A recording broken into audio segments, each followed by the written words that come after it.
महसूल गुप्तचर संचालनालय म्हणजे DRIच्या मुंबई विभागानं अंमली पदार्थांच्या तस्करीविरोधात छत्रपती शिवाजी महाराज आंतरराष्ट्रीय विमानतळावर केलेल्या 2 स्वतंत्र कारवायांमध्ये तब्बल 11,25,00,000 रुपये किमतीचं 2.25 किलो कोकेन जप्त करण्यात आलंय। या प्रकरणात शरीरात कॅप्सूल लपवून कोकेनची तस्करी करणाऱ्या 4 परदेशी नागरिकांना अटक करण्यात आली आहे। DRI अधिकाऱ्यांनी मिळालेल्या गोपनीय माहितीच्या आधारे आदिस अबाबाहून आलेल्या एका महिला आणि पुरुष प्रवाशाला ताब्यात घेतलं। त्या दोघांची कसून चौकशी केली असता त्यांनी अंमली पदार्थांच्या कॅप्सूल आपण गिळल्या असल्याची कबुली दिली। त्यानंतर त्यांना शासकीय रुग्णालयात दाखल करण्यात आलं। वैद्यकीय तपासणीत त्यांच्या शरीरातून 84 कॅप्सूल बाहेर काढण्यात आल्या। त्या कॅप्सूलमध्ये मिळून 1 किलो 40 ग्रॅम कोकेन आढळून आलं। त्याची काळ्या बाजारातली किंमत ही तब्बल 7 कोटी रुपये।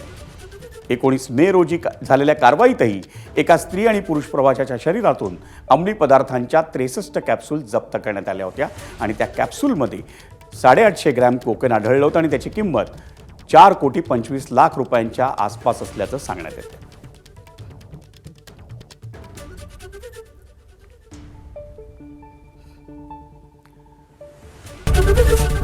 एबीपी माझा, उघडा डोळे बघा नीट।